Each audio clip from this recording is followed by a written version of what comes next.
بسم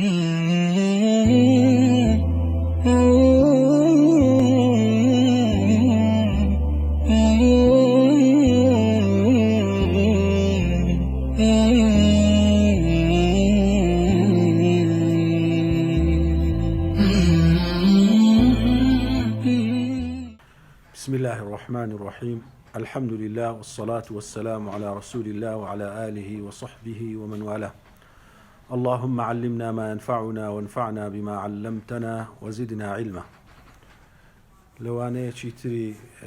شرح عقيدة الطحاوي قيشتنا أشياء كإمام الطحاوي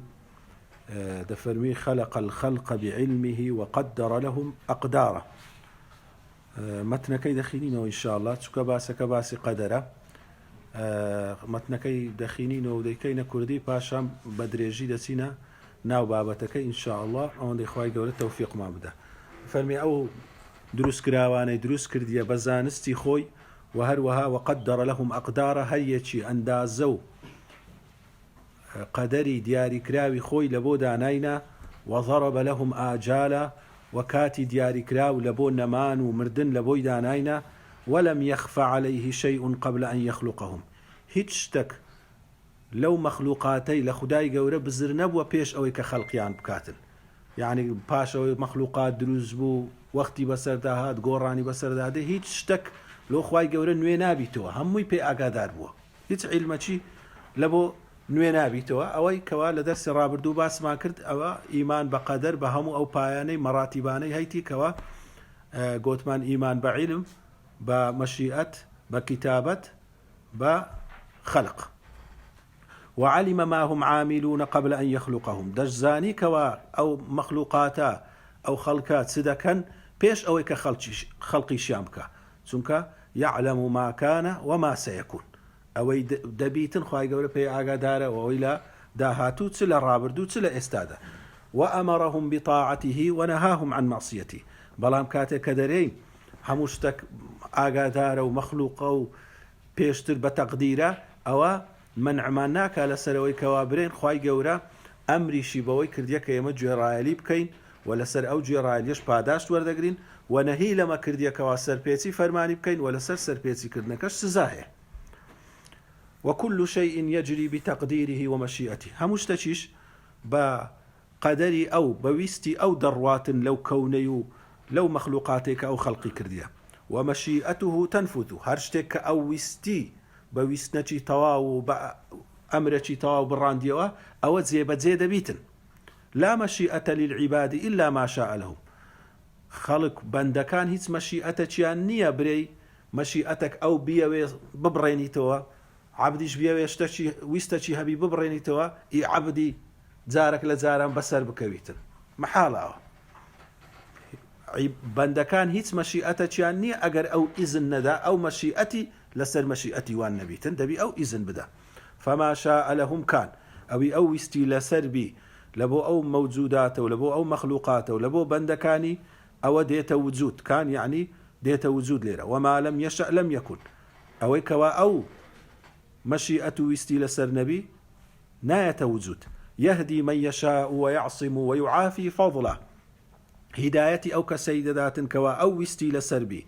وأو كسيد باريزيتن يعصم يعني دي باريزي لجناحان ويعافي وهروها خرابة وناخوشي ليلاد ذات بفضل خوي يعني هرش ناخوشي وخرابة وجناحك كليلاد ذا لتاكي خويتي لسرت لفضل خويتي لسرت نك أتحقق لسر خداي هبيته سبحانه وتعالى ويضل من يشاء ويخذل كساشيش كقوم راي دكاتن للري لادا ويخذل يان واز لسر خستنو بشتيواني أو كسيديني خذلان أويك أتو واز لكسا بيني بشتي نقري سري نخي خواي قورش جارويا خذلاني كسا دكا وازي ليدينيتن كواز ليكشي ديني يان قوم راي دكا يان ويبتلي تاقي دكاتو با ناخوشي عدلة أو بعدالتي خويتي بي أو يستم لهيز كسا وكلهم يتقلبون في مشيئتي همو أوانش همو بندكان دينو دتسن لنيوان مشيئتي خواي كوري يعني ناتواني هيز بنديك لمشيئتي خواي دربسيتن بين فضله وعدله ئەو جایان لە نێوان فەزلی خوای گەورەیە کەوا چاکەی لەگەر دەکا یان ئەگە عقوبە بی و ناخۆشی بیتن ئەوە لە ناو دائیرەی عەدل و دادگەری خوای گەورەیە بە حیکمەت و بە عەدالەتی خۆی وای لێ دەکا. وهو متعال عن الأضداد والأنداد. خوای گەورە سبحانه وتعالى پاک و بێگەردە زۆر لەوەی بەرزترەکەوە هاوشێوەی هەبی ضدی هەبی یان ندی هەبی. ضد و ند مانایەکەیان لە یەکدی نێزیکە کە هاوواتە و هاوشێوەیە، بەڵام ضد جار وایە ئەو کەسانە کەوا پێچەوانەی یەکدینە هۆرد و چیان دەسەڵاتیان دەڕوا، ئەو چی مەجوسی دەرێن خوای خێر هەیە خوای شەڕ هەیە، یعنی دوو خوانە پێچەوانەی یەکدینە هۆرد و چیان دەستیان دەڕوا لەو کەونەی مەشیئەتیان دەڕوا لەو کەونەی کاتە خوای گەورە بەرزترە لەوەی کەوا کەسێک هەبیتن خدایە کەسێک هەبیتن کە پێچەوانەی وی هاوتای بیت و هاوشانی بیت و ویستی هەبیتن و هەروەها لەوەی بەرزترەکە نیدی هەبیتن لەگەڵە خۆی هاوکارەکی هەبی پێویستی بە کەسێکی هەبی لە خوایەتی و لە ڕبوبیەت و لە پەروەردیگاریەتیدا. لا راد لقضائه، هیچ کەسێک ناتوانی بڕیاری وی ڕەت بکاتەوە، چونکە ئەمە کە دەرێت ئیمان بە قەضا و قەدەر ئەسلی معنای قەضا و قەدەر قەضا لە زمانی عەرەبی بە معنای بڕیاردان دێ وقەضا ربک ئەلا تعبدوا، خوای گەورە بڕیار دەدا دەیبڕێنی تۆ شتێک بڕێنی و قەدەریش بە معنای ئەندازەگیری و تەقدیردانان لە بۆ شتی دێ، ئەوە لە ڕووی زمانی عەرەبی. بەڵام لە ڕووی ئیستیلاحی شەرعیەوە مانایەکەیان زۆر لێک نێزیکن، زۆربەی زانایان گۆتیتیان بە یەک مانادێن، هەندێکیش گۆتیتیان قەدەر ئەوەیە کە پێشتر خوای گەورە تەقدیر دەکا، قەزا ئەوەیە کە دەیهینیتە وجود بە جێرەی ئەو قەدەرێ، هەندێک عەکسی وێیان گۆتیە، بەڵام هیچ بەڵگەچی یەکلاکەرەوەی نە لە ڕووی زمانەوانی نە لە ڕووی شەرعیەوە نییە لەسەرەوەی ئەو دوو مەفهومە لێکدی جیابن، هەمووشیان لەسەرەوەی کۆکن کە ئەگەر بەکار هاتن بە معنای یەکدی بەکاردێن باسی قەضات کرد قەدەریش لە خۆ دەگری، باسی قەدەرت کرد قەضاش لە خۆ دەگری. ولا معقب لحكمه ولا غالب لأمره، هیچ کەسێک ناتوانی تعقیب لەسەر حکمی بکە، وەکو ئینسانەکان کەسێک حکمەکی دەدا یەکی دی لە پاشەوی حکمەکی دەدەدەری ئەو حکمەویم هەر وەشاندەوە وەکو محکەمەی تەمیزە ونێ پێدا دەچیتەوە حکمەکی لەسەر حکمەکی دەداتن، کەسێک ناتوانی تعقیب یعنی لە پاشی خوای گەورە حکمەکی دیکە لەسەر حکمی خوای گەورە بداتن. ولا غالب لأمری، کەسێک ناتوانی ئەمری خۆی بەسەر بێخی بەسەر ئەمری خوای گەورە، هەر والله غالب على أمره، هەر ئەمری وی لەسەرە. آمنا بذلك كله وأيقنا أن كلا من عنده، إيمان من بوي همو هنا ودڵنیاشین کە هەموو مەشیئەت و ویست ئەوەی کە باسمان کرد هەمووی لەلایەن خواوێ سبحانه وتعالى، کەسێک ناتوانی مەشیئەتەکی ئیجاد بکات و بهێنیتە وجود. ئەو جا لێرە ئەما لە باسی مەسەلەی قەزا و قەدەر دوو شت لە قورئانێ لۆمە بڕایتەوە، لایەنی یەکەمیان کەوەی باسمان کرد هەموو شتێک بە ویست و بە قەدەری خوای گەورە لەو کەونەی بەڕێوە دەچی، ونیا ئینا كل شيء خلقناه بقدر، هەموو شتێک بە قەدەر و بە ئەندازەیە، وخلق كل شيء فقدره تقديره، هەمووی بە ئەندازە دانایە، هیچ شتێک بەبێ ویستی وی بەبێ زانستی وی قد أحاط بكل شيء علما، علمی بە هەموو شتێکیە لەسەر هەموو شتێکیش بە قودرەتە و بە ویستی وی هەموو ڕوودەداتن، وانە وما تشاءون إلا أن يشاء الله رب العالمين، إلا بویستی وی ڕوودەدا لە هەر شتێکیش کەوا خوای گەورە زۆر یعنی لای ئینسانی زەحمەتە و مەحالە ڕوو بدات دەفەرمی إلا أن يشاء الله، إلا ئەگەر خوا ویستی لەسەر ویستی وی لە دەرەی ئەوەیە، یعنی ئەتو هەرچەند عەزم بکەی و ئیش بکەی و یان برێ ئەوە قانونە و بەو نێوعی بەڕێوە دەچیتن، ویستی خوای گەورە لە سەروی وێ دەکرێت بە ویستی خوای گەورە ئەو شتە ئەوە ڕوو نەداتن، ئەو قانونە بگۆڕێتن، هەتا ئەو خۆشی بی یان ناخۆشی بی، زەرەر بی یان منفعەت بی، شەڕ بی یان خەیر بیتن، ناکرێ هیچ شتێک لە ویستی وی دەربچیتن. وما هم بضارين به من شيء إلا بإذن الله، هەتا باسی ساحیرەکان دەکا، ئەو ساحیرانە خۆنیان دەتوانی زەرەری بگەینن ئەگەر خوا ئیزنی لەسەر نەبە، بەبێ ئیزنی وی شتێک لە مولکی وی ڕوونادا، لەبەرەوەی ئەگەر ئەمە بڕیارماندا خوا نەخواستە برێن بەبێ ئیزنی ویش بەبێ ویستی وی شتێک لە مولکی وی ڕوودەدا، ئەوە نەقسمان لە خودایەتی و لە پەروەردیگاریەتی ئەو خودایی کرد لە تەوحیدی کرد هاوبەشمان لەودانا ئەو شتەی کە توانی بە بێویستیوی بە بێ زانستیوی شتێکی بکا لە مولچیوی ئەوە بووە خوددا لەگەرەوی کەوا ئەوە تەوحید هەڵدەوەشێتەوە و ئەوەش مەحاڵە عەقڵەن کەوا باسی دەلیلی تەوحیدمان کرد کەوە مەحاڵە دوو خوددا هەبیتن دوو کەس بتوانی مەشیئەتی مطلقی مەشیئەتی ڕەهای هەبیتن ئەوە لایەنی یەکەمیان هەموو مسلمانێک دەبی ئەو بیر و باوەڕەی هەبی و ئەوەشە کەوا ئەمە دەرێن باوەڕمان بە قەزا و قەدەر هەیە وەکو ڕوکنێک لە ڕوکنەکانی ئیمان لەلایەکی دیکەش هەر قورئان لە زۆرینە و لە هەموو ئاەتەکانی تەئکید لەسەرەوەی دەکاتەوە کەوا بەشێک هەیە ئینسان تێیدا مخەیەرە ئازاد کرایە سەرپشک کرایە دەتوانی چاکەی هەڵبژێری یان خراپەی هەڵبژێری چونکە ئەگەر ئەو شتەوە نەبا هەر ئەسڵەن ناردنی پێغەمبەران معنایەکی نەدەبوو ئەسڵەن ناردنی قورئانی معنای نەدەبوو ئەسڵەن خوای گەورە کە سزا دادەنێ لەسەر خراپە و تاوانی ئەگەر ئەو ئینسانە بەخۆی نەتانی خۆی لە سزا و تاوانی بجێڕیتەوە لۆ خراپ سزای دادنە ئەگەر ئەو ئینسانە بەخۆی نەتوانیتن بەرەو چاکەی بچیتن بەویستی خۆی لۆ پاداشتی لۆ چاکەی دادنە کەواتە هەموو قورئان تەئکید لەوەی دەکاتەوە کەوە ئینسان اختیاری هەیە هەڵبژاردنەکی هەیە فمن شاء ذكر ئەوی بیەوێ یادەوەری وەردەگریتن قورئانی بە یادەوەری وەردەگری فمن شاء اتخذ إلى ربه سبيلا ئەوی بیەوێ ڕێخوای دەگریتە بەر إنا هديناه السبيل إما شاكرا وإما كفورا ئەمە هیدایەتماندایە یان بەخۆی شکرانە بژێر دەبی یان کافر دەبیت و بێباوەڕ دەبی وهديناه النجدين ڕێمان پیشاندایە دوو ڕێ نەجدیانی دوو ڕێ دیاری کراو یان ئەو ڕێ چاکەی هەردەبژێری یان ڕێ خراپەی هەردەبژێری کەواتە هەموو قورئان تەئکید لەسەر ئەوەی دەکاتەوە کەوە بازنەک هەیە بازنەی اختیاری ئینسانە لەو بازنەیە ئینسان بەخۆی دەتوانی هەڵبژێری ئەو شتەی بکە یان نەیکاتن لۆیە کەس ناتوانی ئینکاری ئەو بازنەی اختیارەی بکاتن کەس ناتوانی لە واقعی خۆی لەوەی بدزیتەوە لەبەرەوەی عەقڵ ژیانت ئەوت لەسەر دەسەلمێنی ئێستا ئەمە حەرەکەکانی جەستەیمە هەیە بەبێ اختیاری خۆمانە بە جەبر ئەو دڵە لێ دەدا ناو ئەو هەناوە و ناو خانەکان و ناو مەسەن ڕێژەی چەوری ئەوانە چ ئاگامان لێ بەڵام حەرەکەی دەستی بەدەستە منە دەست دەدەمەوەی برندی دەکەم بە ئاردیدا دەمیان بە ئاردیدا نادەم تەماشای شتەشی دەکەم یان ڕوومەر دەژێڕم تەماشای ناکەم مەبەستم بی گوێ دەدەمە شتەشی مەبەستم بی دەڕۆم گوێ نادەمە شتەی مەبەستم بی لێرە ئێستا دێم دادەنیشم مەبەستم بی دانانیشم هەر بەخۆمان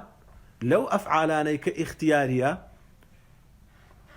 یەکدی تۆمەتبار دەکەین و نەفسی خۆشمان تۆمەتبار دەکەین مەسەلا لۆ نمونە کاتێکەوە لە شتێکی کەمتەر خەمیت کردبی بەخۆ دادەچیەوە دەرێ دەبوایە ئەمن ئەو ئیشەیەم کردبایە لەبەرەوەی دەتوانین لە قودرەتی تو بوو وە شتێک کە بزان هیچ لە قودرەتی تو نییە لە خەوێ شتێکت بەسەر هاتیەت و نووستی لۆمەی خۆت ناتانی بکەی و لۆمەی بەرامبەریشت ناتانی بکەی کاتە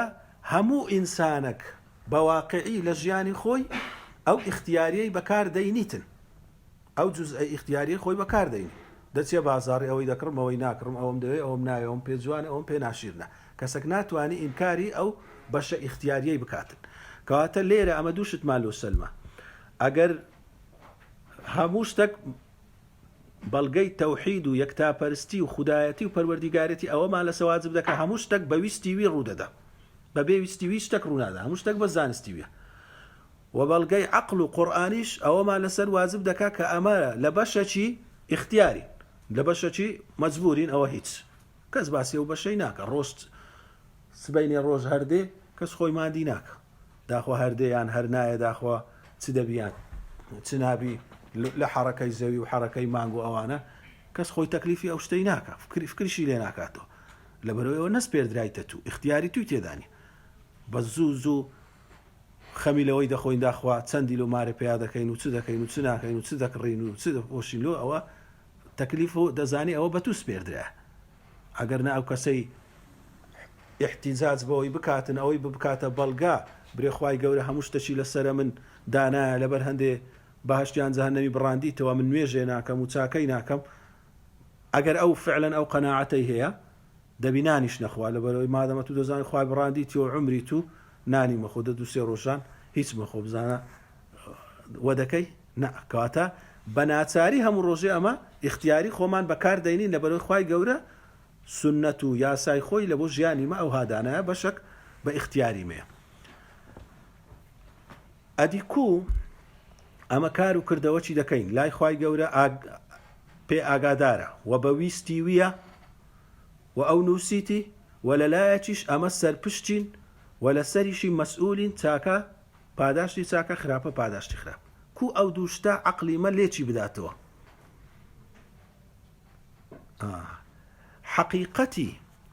حقیقەتی ئەو دوو لێکدانەوەی ئەو دووشتا لە قورئانێ باس کراوە لەسەر هەموو مسلمانێکی واجبە ئەوەندەی بزانێ ئەوی دیکە حقیقەتی ئەو لێکدانەوەی سڕی قەدەرە کە هیچ کەس نازانیتن حقیقەتەکەی چونکە ئەگەر کەسێک بزانیتن خوای گەورە سبحانه وتعالى کو کەونی خۆی بەڕێوە دەبا و لۆ ئینسانی خەڵق کردیەوە لە هەموو عیلەتەکانی ئیشی وی بگا و لە حیکمەتەکانی بگا ئەوە یعنی ئیحاطەی بە عیلمی خوای کردیە یعنی ئەخوای گەورە والعیاذ بالله چەند عیلمی هەبیش ئەوەندە دەبی عیلمەی هەبی لۆی مەسەلات و لە هەموو شتێکی پرۆفیسۆرەکی بگەی ئەگەر لە زانستێکی زۆر شارەزابی دەبی ئەو چەند عیلمی هەیە توش ئەوەندە عیلمەت هەبی لۆی ئەگەر ئەتوو بەتەمابی لە هەموو شتێکی خوای بگەی سبحانه وتعالى دەبی ئەو چەند عیلمی هەیە توش ئەوەندە هەبی علمی بەشەرەکی ضعیف لە چێ کە ناگاتە قەترەکی لە بەحری لە چاو علمی خوای گەورە کەواتە ئەسڵی تێگەیشتن لە حەقیقەتی بەڵام تێگەیشتن لە حەقیقەتی شتەچی تێنەگەیشتن لە حەقیقەتی شتەچی دلیل نییە لەسەر ئەوەی ئەو شتە وجودی نییە بەنمونە ڕوونی بکەینەوە ئێستا هەمومان دەزانین کە شتەچی داوین دێتەوە هێزەک هەیە لە زەوی چێشی لۆ لای خۆی چێشی دەکە هێزی چێشکردن هەیە هەتا ئێستاش حەقیقەتی هێزی چێشکردن نەدۆزرایتەوە هەتا ئەو وەسەتە نەدۆزرایتەوە لە ڕێی چیەوە چونکە هەموو وزە تاقە لە ڕێی جوسەی کەوا زۆر گچکەیە تەنۆلکەی زۆر گچکەیە دەگوازرێتەوە چار تاقەی سەرەکی لە کەون هەیە تاقەی کارۆمەگناتیسی تاقەی نەوەوی گەورە و نەوەوی گچکە و تاقەی هێزی چێشکردن ئەو سێ تاقەیە کارۆمەگناتیزی نەوەوی گەورە نەوەوی گچکە ئەوەندەیان دۆزیتەوە زانایان یعنی ڕەسدیان کردی و چاودێریان کردیە بە تاقیکردنەوە ئەو تەنۆلکانە چییە کە ئەو شتەی دەگوازیتەوە غێر ئێستا لێرەکە و مۆبایلی بەردەدەمەوە بە عاردی دەکەوی تەنۆلکەک هەیە شتێک هەیە کە ئەوەی ڕادەچێشیتن ئەو سێ قووەتیان دەزیستەوە هەتا ئێستا ئەو شتیان نەدۆزیتەوە کە چیە ڕاشی دەچێشی نەک حەقیقەتی ئەوەی ڕای دەچێشی چییە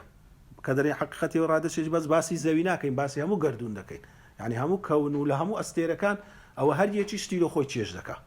بەقەدەر بارستایی خۆی شتی لە خۆی چێش دەکا ئەوزە هەتا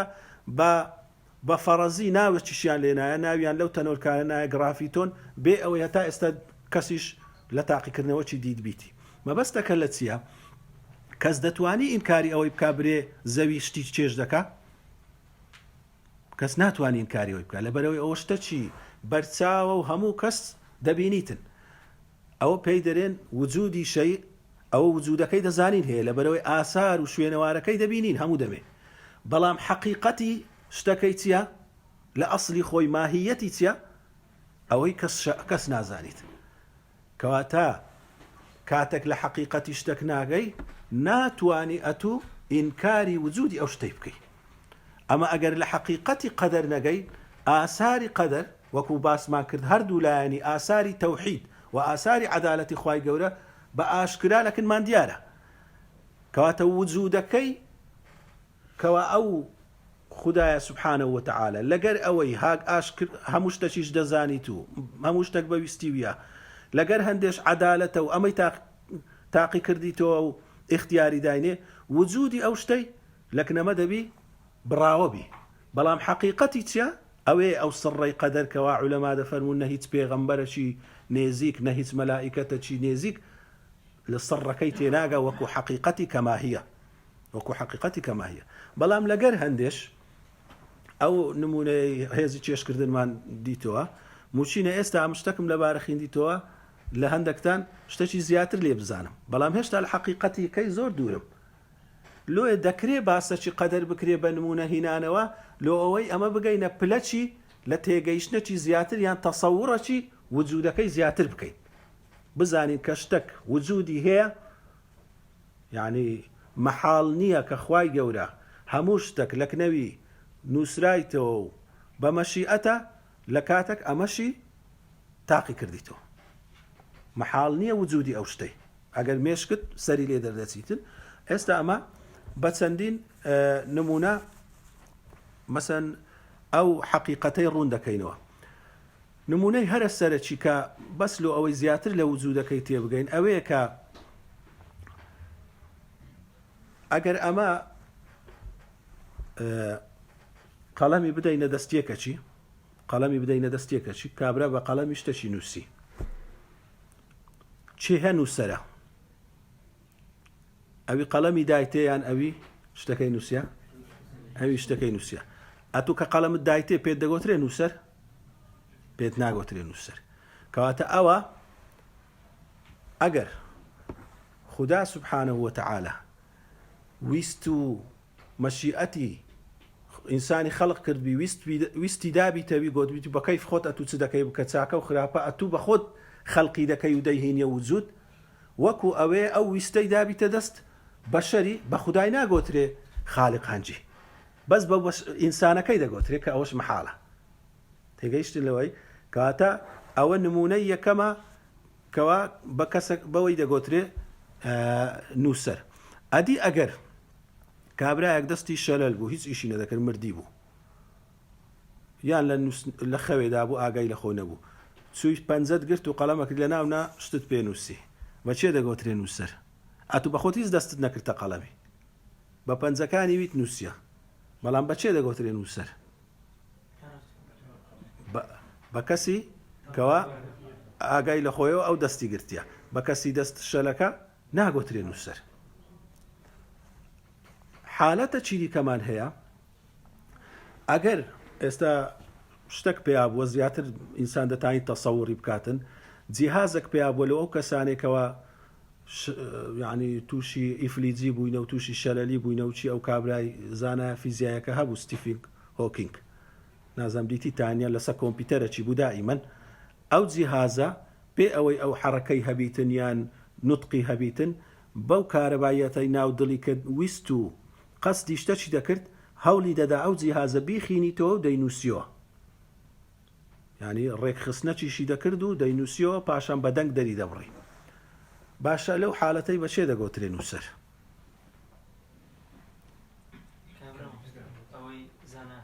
زانایەک ئەدی نارێک کۆمپیوتەریش نووسیەوە نووسەر نارێم چێ فکرێ کتابەکەی دانا دەرێم چێ نووسیتیەوە کەواتە هەم دەتانی بە کۆمپیوتەری برەی نووسەر بە ئیعتیبارەچی هەم دەتانی بەو شەخسەش برەی نووسەر بە ئیعتیبارەچی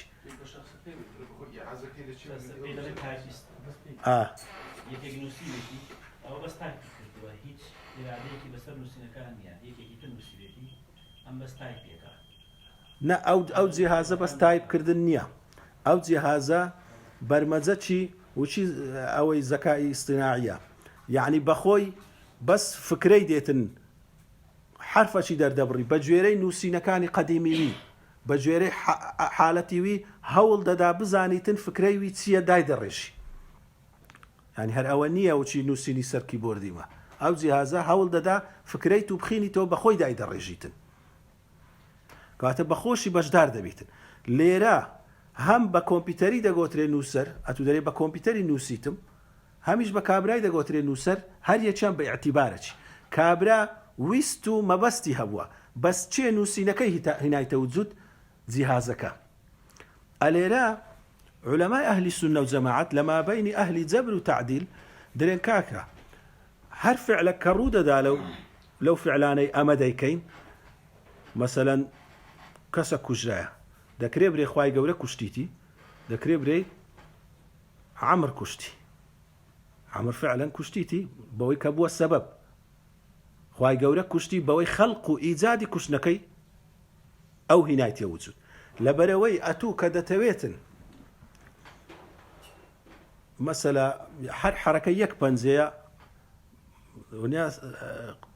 تەقەی بکەی ئەو حرەکەی پەنجەیەی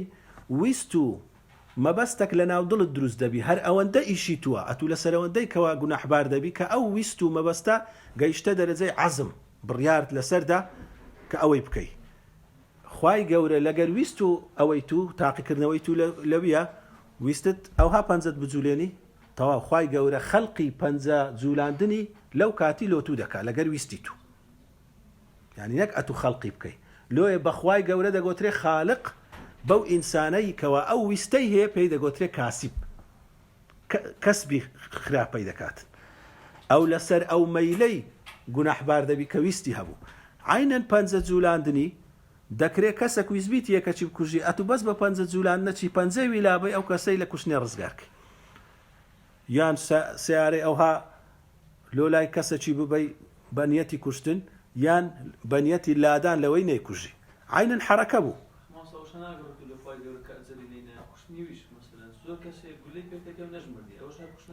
ئەوە جودایە ئەوە خوای گەورە ئەوەی لەسەر دەدا بەس ئەو مادام ویست و عەزمی لەسەر کوشتنی هەبوو بڕیاری کوشتنەچی بەناحەقی لەسەر درا بڕیار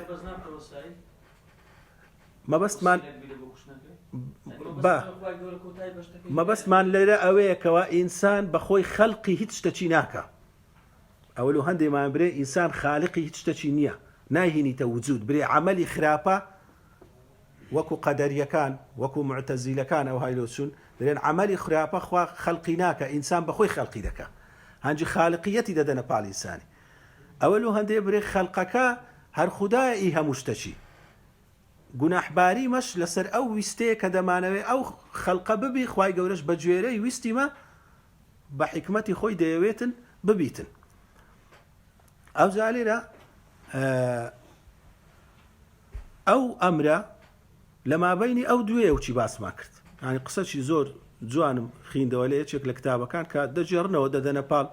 ئیمام ئەبوو حەنیفەی ڕەزای خوای لێبی دەرێ لە ئیمام جەعفەری سادیقی پرسی ڕەزای خوای لێبی دەرێ ئایا ئەی ئیمام خوای گەورە ئەو ئەمرەی یعنی ئیشی خۆمان کە دەکەین وەکو ئینسان بە خۆمانی سپاردیە بیکەین و بیهێنینە وجود ئیمامی جەعفەری سادیق جوابی دەداتەوە دەرێ خوای گەورە زۆر لەوەی گەورەتر و بەڕێزترە لەوەی کەوا ڕبوبیەت پەروەردیگاریەتی خۆی بداتە دەست بەندەکانی گوتمان ئیمامی ئەبوو حەنیفە لە جەعفەری سادیقی پرسی ئایا خوای گەورە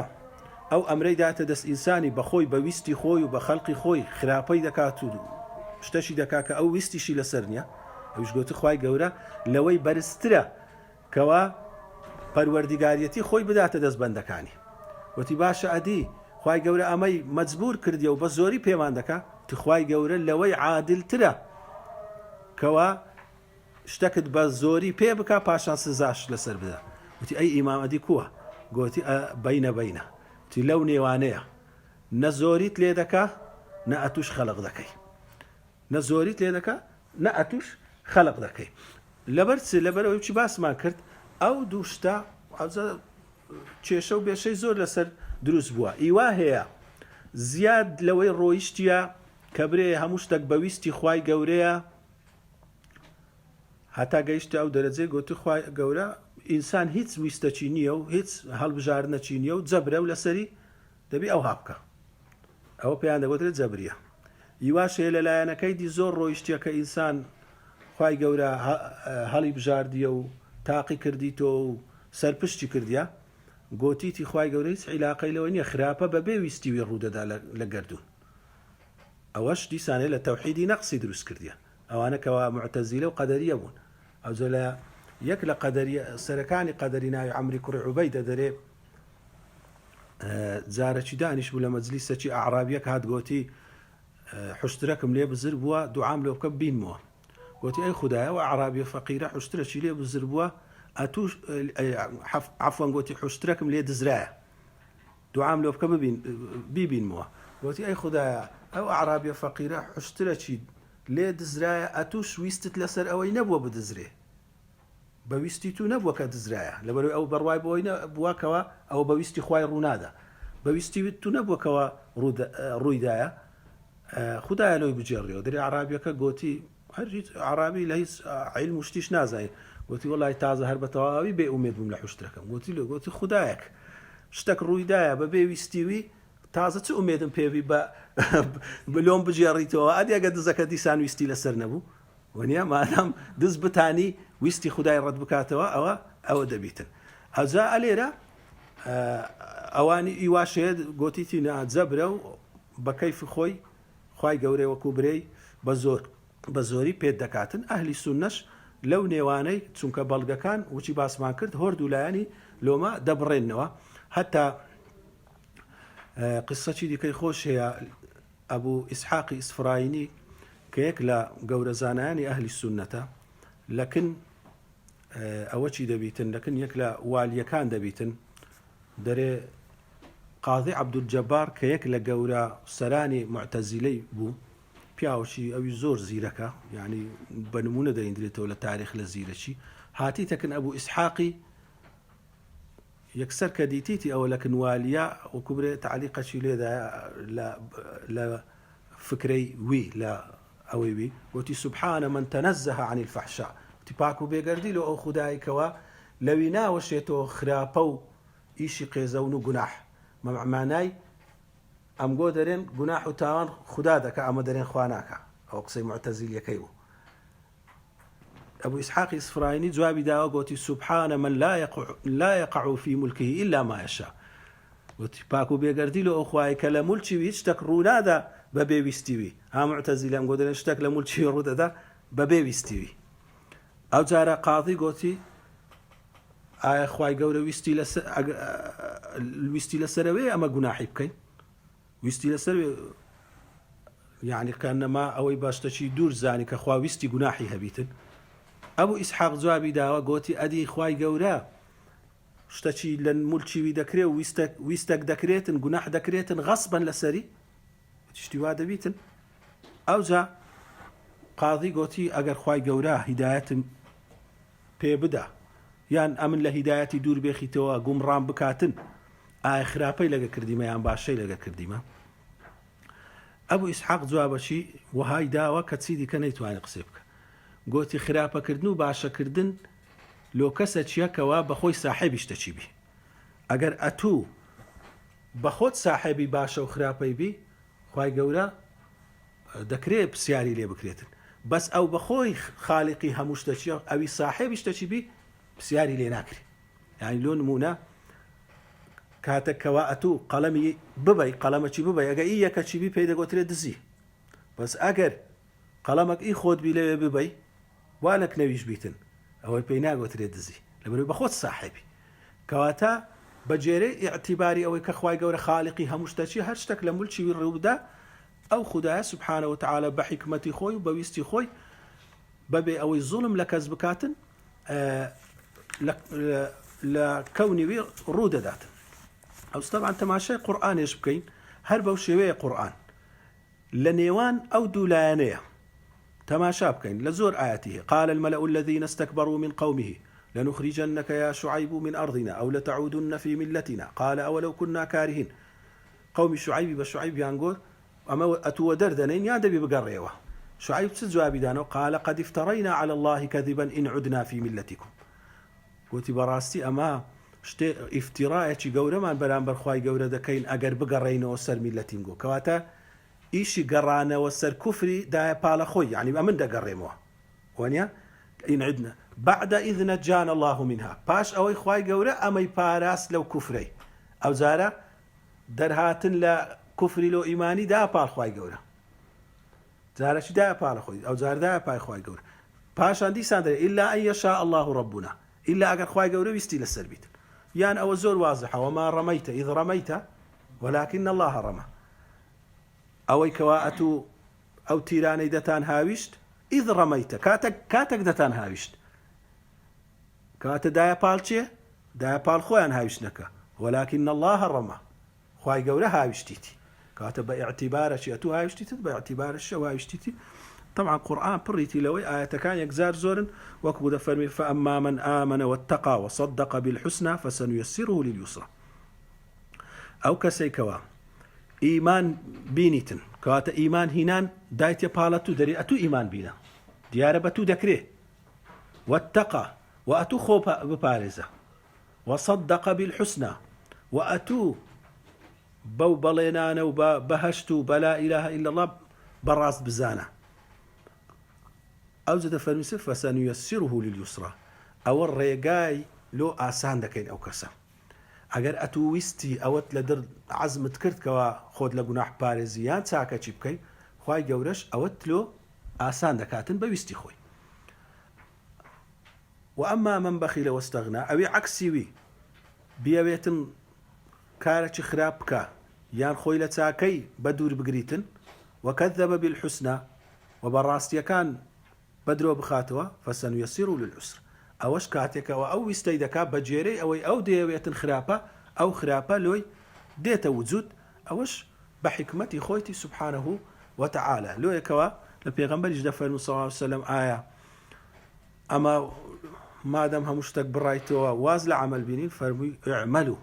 كاربكا فكل ميسر لما خلق له همو كسك أوي لو آسان دبي كلو خلق كرايا كواتا أوي كوا أتو دتوي عملي بكي خواي قوري لوت آسان دكا بويستو مشيئتي خوي نك مسير أتو مسيرني ميسري مسير أوي بروين دري ببيويستي خوت ميسر أوي خواي قوري أوت لو آسان بكا كا أتو ويستر للسربي أو جنسان دتاني لشتي دي كاش استوكو تيجيشتن نشي نيزي كرنا ووكو نمونة تنها تيجيشتن نك حقيقتك مثلا خواي جورا سبحانه وتعالى كسيستم دانا مشيئتي كلي خوي دانا همشتك بمشيئتي ويا بلام كاتك لنا أو مشيئتي ويستشي شدايتتو أتو أو ويستي خرابي بكي أو ريبة دا أو ويستي خرابي بكي وإذني تودا وما هم بضارين بشيء إلا بإذنه إذني تودا كتاكي دكي ريبة دا وإذني تودا لوش كوا خواي جورا حقيقتك وشي قوتمان هر بخوي دزاني هر بخوي حكيم وعليمة بلام جياني إيما وشي قوتمان كس ناتاني نقولي لوي بكاتن كهموي ممارسة كردني اختيارو أو خوتا هل بجاردني خوتا لو جزئي كتيدا أتو هل بجاردري كواتا إيش بكا هول بدا أوي دي كلو خواي ليبقى سبحانه وتعالى لا يسأل عما يفعل وهم يسألون خواي قورا بسياري لي ناكري لباري أو حقيقتي إيشي ويكوا أتو بسيارت لي ذكري وأو حقيقتي سر قدرة حقيقتي ابتلاء وتاقي كرنوي إنسانية حتى مسألة الشيطاني لو أوان لتساردت زي القرآن باسكريا لبلوي عين أو مسألة كوا شيطان لتاقي كرنا وكيسر كوتو نابي مثلا آدم عليه السلام وملائكة كان موقفة شدي كان هي سر كوتونا باسي أو موقفي دائما لقرآن دوبارة دبيتو لبلوي أوا تيروشي همو إنسانة لجياني خوي شيطان أمرشي بيكرا أو أمرشي ديتواني زيبا زيبكا بلام زيبا زي نكرت أقرتي تواني زيبا زي كرني هبو لبروي الرخني لحكمتك خواي قوله هبو تين دقيش لبرت أو دبيسو زي لو آدمي بالكاتك أو لا آقريو أو لا خوليا تين دقيش لوي بلام بطاوي تيقيش بوك أو خدايا وخالقي همشتشيا وأو دانايا وزانايا بهمشتشي إيش بحكمتك أو إذا زاني يا نيد زاني أو إذا زاني بلام نيد زاني لو أو أمري كرديا سرپێچی لەوەی کردگۆتی هەتا ئەمن تێنەگەینی وچی برێ هەتا ئەمن تێنەگەینی لۆ ئەتو ئەو ئەمرەی دەکەی ئەمن ئامادە نیمە ئەو ئەمرەی تو جێبەجێکم لۆیە ئەوە شایستەی لەعنەتە هەتا ڕۆژی دوایی و هەتا ئێستا شەیطان هە لەسەر ئەو قسەی خۆیتی هەتا تێنەگە هەل بەویستی بە ئیرادەی کەوا خوای گەورە پێیدایە یعنی لە ئەوەی خۆی نەک بە زۆری لێی کرابی ئامادە نییە ئیمان بینیتن نانە ئەو شتە نییە ئەوە نییە بەڵام ئەوە خوای گەورە کە شتەچی لە دوای شتەچی دەینی ئەوە دەبیتە سەبەب بەڵام خوای گەورە سوبحانەهو وتعالە بەخۆی هەمووی بڕاندیتەوە بەپێی ئەو سیستەمەی ئەو دەیەوێت ئەوجا لە دوایە بەڵام مەلایکەتەکان تەماشاکەن موقیفی مەلایکەتەکان دەڵێن ئەی خوایە لۆ جێنشینەکرد لەسەر زەوی دانایە لە کاتێک دەکرا ئەمە لەسەر زەوی بین بێ ئەوەی هیچ گوناحەکەت بکەین ئەو جێنشینە مادام تاقیت کردیتەوە دەتانی چاکە و خراپەی بکە تووشی خراپەش دەبیتن ئەمە بەس چاکەی دەکەین لۆ ئەمە نەبین کەواتە ئەوانیش پرسیاریان لە حیکمەتی ئیشی خوای کرد خوای گەورە چ جوابی دانەوە پێی گوتن حیکمەتی ئیشی منەوە هەیە نەخێر بەس پێی گوتن ئەی مەلایکەتینە نمونەکی علمی خۆی دانێ حیکمەتی خۆی دانێ فەرمووی ئەمن باشە بە علمی خۆم هەندێک شتم فێرە ئادەمی کردی ئەو ئەسمانە بزانم ئەم گۆ دەزان چیە ئەگەر فێرتان نەکەم نا ئەی خوددایە ئەگەر تو شتێکمان فێر نەکەی نازانین کەواتە خدا سبحانه وتعالى دەرسێکی دانێ لەوەندەی چیان وەگرت سبحانك لا علم لنا إلا ما علمتنا إنك أنت العليم الحكيم هیچ علمەکمان نیە ئیلا ئەوەی ئەتو پێمان بدەیت و ئەتو ئەو پەڕی زانستت هەیە ئەو پەڕی حکمەتت هەیە کەنەما خوای گەورە سبحانه وتعالى پێی فەرموون ئەمن بەوەندە علمەی پێم داینە خۆم پێ ئاشناکردینە کە ئەمن علمی بێکۆتا و حکمەتی بێکۆتا پێ کەواتە ئەگەر لە هەموو شتەچی من نەگەیشتن ناکرێ ڕەخنەی لێ بگرن ناکرێ تەسلیمی نەبن خۆی بەسەلەی چییە مسلمانی یعنی تەسلیم بوون ئەمە وچی باسمان کرد بە بەڵگەی کەوا خوای گەورە سبحانه وتعالى بە هەموو دروستکراوەکانی بە هەموو ئەو شتانێکەوە خەڵقی کردیە لەو کائیناتەی بەڵگەی قودرەتی بەڵگەی حکمەتی بەڵگەی علمی بەمە پیشاندایە کەواتە ئینسان ئەگەر ئەسڵەچی نەبی بناغەی نەبی لەسەرێ ڕالو ئەو مەسەلەی قەدەر و لۆ شەڕی بێتن تووشی گومان دەبی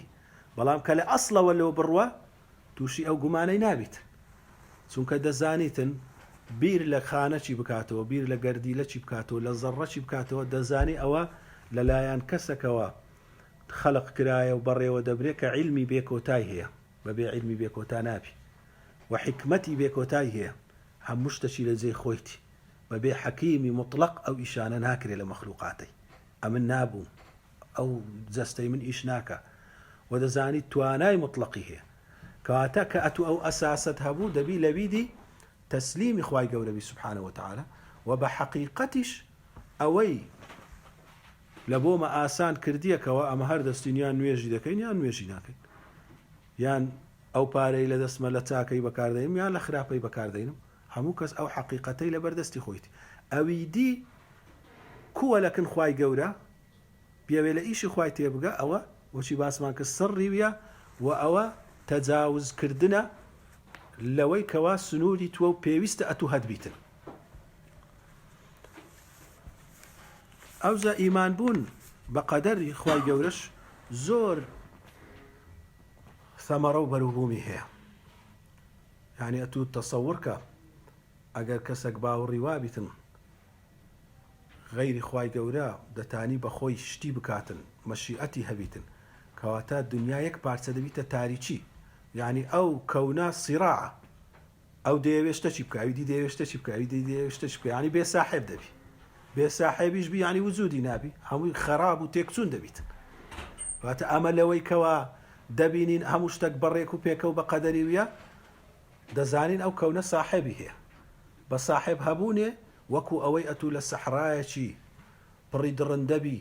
لە تاریکی دابی ئەگەر بزانی ئەو سەحرایە ساحێبەکی هەیە ئاگاداری تووە چاودێری تووە هەر وەختی درڕندەک ڕێگرەک هاتلۆت ئەو هەموو شتەچی بە بەرنامە و تەرتیب دانایە کامیڕای هەیە لەسەرت کاوە وا بزانی کەوا هیچ کەس نییە ئەتە ژیان هەمووی تێک دەسیت و هەروەها لەو کاتەشکەوە ئینسان ناخۆشیەک و شتێکی بەسەردێ کە لە بەردەستی خۆی نییە بەدەستی خۆی نییە ئەگەر بەدەستی بی مەجای ئەوەی هەیە برێ وەڵای خوایە ئەو گوناحە ئەو خراپە ڕوویدا ئەمن لی پەشیمانم خوای گەورە تەوبەی لێ قبوڵ دەکەم جارێککە نایکەمەوە ئەگەر لی پەشیمان ئەگەر ئەو شتانە بیکەوە ئەو بەدەستیوی ڕووی نەدایە ئەوە تەسلیم دەبی ئەگەر نەدەزانی نەفەری وا هەیە دڵی چەند بە نەفەرەکی دیکە ئازیزیتی مەسەن عاشق و معشوقن هەرچنە دڵی چەند پێوە پەیوەستە بابەکە بە منداڵ بە داک و بابی کاتێک ئەوانە لێکدا دەبڕێن ئەگەر ئیمان بە قەدەر نەبیتن ئەگەر نەزانی ئەوە خوددایەکەم و ساحێبە ئینسان دڵی پارچە دەوی باشە لۆ بابی من لەناو بابی خەرچی مرد ئەو مندانەوە دەی باشە لۆ ئەو خۆشەویستەی من کاندە دڵ پێوەسی لەناو هەموو خەرچی لۆ ئیوانی دینەوە بەڵام کاتێک کە ئیمان بە قەدەر دێتن یەکسەر دڵ ساچین دەبیتن بەرێەوە هەموو بە ویستیویە ویستیویش هەموو بە حیکمەتە ویستیویش هەمووی بەبێ زوڵمە کەواتە ئینسان هەنجینەکەوەکو خوای گەورە فەرمووی ما أصاب من مصيبة إلا في كتاب من قبل أن نبرأها هر مصيبتكتان بسر به إلا خواهي قولا نوسيتي بيش أو كوا بسرتان به إن ذلك على الله يسير أو لك نمو تيغيشني زحمته بس فرمي لله خواهي قولا آسانة لكي لا تأسوا على ما فاتكم ولا تفرحوا بما آتاكم لو أوي أوشتي بيد درايا نري والله أو همو بقدرتي خومو بزاني قادرك لسروي تو هي زۆر دڵ پێخۆش نەبی زۆر پێخۆ پێ و پەیوەسمەکە لە خۆشیەکان و ئەو شتەشی کە لێت دەستیندرێتەوە نەرێ وڵات تازە لە دەستم ڕۆی زۆر خەمبار نەبی پێوەی کەواتە ئەو ئیمان بە قەدەرە ژیانی ئینسانی بەبێ ئیمان بە قەدەر ئەسڵەن ناڕواتن ئەسڵەن دەکەویتە ناو یەک پارچە لە تاریکی یەک پارچە لە تەعزیەباری خوای گەورە علمی نافع بە هەمومان ببەخشی و تەسلیم و ئیسلامەتی بە هەمومان ببەخشی و لە دوایش ئەمە بەڕاستی باسی دەکەین کە ئیمامی تەحاویش باسی دەکاتن کەەوە ئەمە هەندێک عیلممان هەیە مەفقودە ئەوەی خەوخوای گەورە کردیتە عیلمی غەیب و لەمەی شاردیتەوە هەر چەندی ئینسان سەری خۆی لەولا و لەولای بداتن فمن رأى علم ما حضر منه علمه حجبه مرامه عن خالص التوحيد وصافي المعرفة ويلي ذكا للتوحيد داي دبري لمعرفة داي دبري وناقات هيتش ولا فلاسفة عاقل ترين لروي عقلي إنساني على أساس لنا خلشي عاقل بلام تسوكا إيمانيا بمبدأ تسليم نية دارين أما تسليم هيش تشي نابي لها مش تشي هردبي بسيار بكين هردبي تيبكين أو زي إيش لسر بكين أو تي فلسفة هي أو تي بسيار وجوابه حتى استا هيش كسك نجيشتي تيقينة شي لباري أو اشتغيبيانا لباري اشتي برزستا إنسان دتاي بدوزيتو بلام لباري اشتي غيبي نيتانيا بقاته هيتس وصلى الله على نبينا محمد وعلى آله وصحبه وسلم